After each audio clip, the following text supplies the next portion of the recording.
आप सबको नमस्कार, सत श्री अकाल।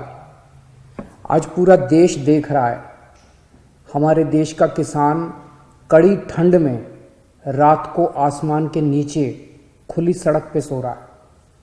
ये सोच के सारी रात नींद नहीं आती। आज कोई भी देशभक्त ये देख के चैन की नींद नहीं सो सकता। ये लड़ाई सिर्फ हमारे किसान भाइयों की नहीं है, ये हम सब की लड़ाई है।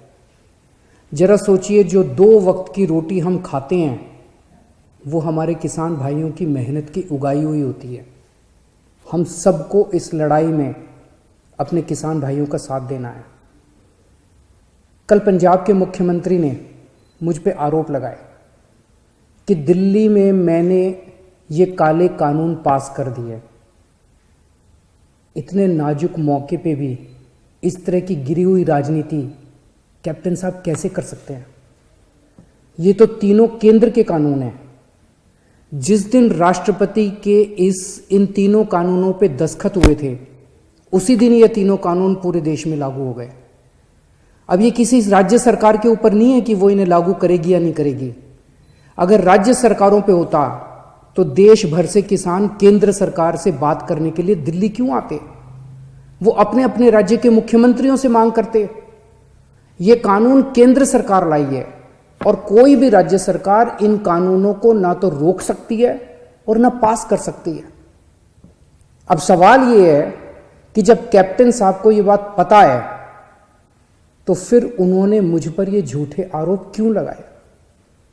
इसका एक बहुत बड़ा कारण है। जब से हमने दिल्ली के 9 स्टेडियम को जेल बनाने से रोका है, तब से केंद्र की भाजपा सरकार मुझसे बहुत ज्यादा नाराज है। केंद्र सरकार का पूरा प्लान था कि जब किसान दिल्ली आएंगे तो उन्हें इन 9 स्टेडियम में डाल देंगे। हमने स्टेडियम को जेल बनाने की इजाजत नहीं दी, तो वो लोग अब मुझसे बहुत नाराज हैं। मुझे पता है कि स्टेडियम को जेल बनाने के लिए मुझ पे कितना दबाव आया था, किस किस का फोन नहीं आया। लेकिन जिंदगी में कुछ ऐसे मौके आते हैं जब आप अपने ज़मीर की सुनते हो, नतीजे की परवाह नहीं करते।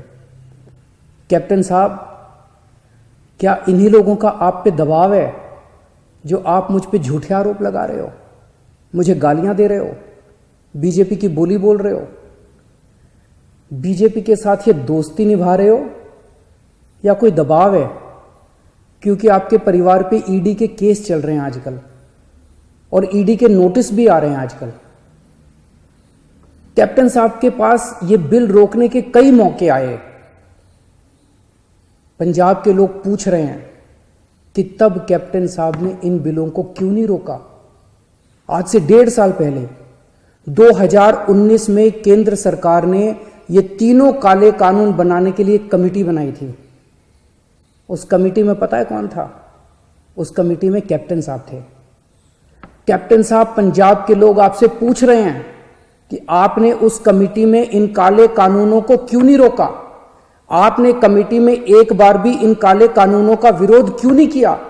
आपने बाहर आके लोगों को क्यों नहीं बताया कि केंद्र सरकार इतने खतरनाक कानून बनाने जा रही है? कैप्टन साहब, आपके पास 1 नहीं, 2 नहीं, 3 नहीं, इतने मौके आए जब आप इन बिलों को रोक सकते थे। आज पंजाब का किसान आपसे पूछ रहा है कि आपने ये बिल क्यों नहीं रोके। आज दिल्ली की सरहद पे पंजाब का किसान है और देश की सरहद पे उसी किसान का बेटा पंजाब का जवान है। अभी कुछ दिन पहले पंजाब के एक किसान सरदार कुलवंत सिंह जी दिल्ली की सरहद पे बैठे हुए थे और खबर आई कि उनका 22 साल का जवान बेटा सुखबीर सिंह बॉर्डर पे देश के लिए शहीद हो गया। इस सब के बीच जब कुछ लोग आए दिन किसानों को आतंकवादी बुलाते हैं, देशद्रोही कहते हैं, तो मैं सोचता हूं कि बॉर्डर पर उन जवानों पर क्या बीतती होगी जिनके किसान माँ बाप को आतंकवादी कहा जा रहा है। आज हम सबको तय करना होगा कि हम देश के किसानों के साथ हैं या उन्हें आतंकवादी कहने वालों के साथ हैं। मेरी सभी देशवासियों से अपील है कि हर देशभक्त किसानों का साथ दे। मेरी सभी आम आदमी पार्टी के लोगों से अपील है, कोई राजनीति नहीं करनी, सभी पार्टियों के लोगों के साथ मिलके भारतीय बन के किसानों की सेवा करनी है। राजनीति करने को पूरी जिंदगी पड़ी है, अभी बस सेवादार बन के सेवा करो। हमें इस इनकलाब का ना राजनीतिकरण करना है और ना इस इनकलाब का राजनीतिकरण होने देना है। मेरी केंद्र सरकार से अपील है कि किसानों को सभी मांगे किसानों की तुरंत मानी जाएं और एमएसपी की गारंटी को कानून में डाला जाए।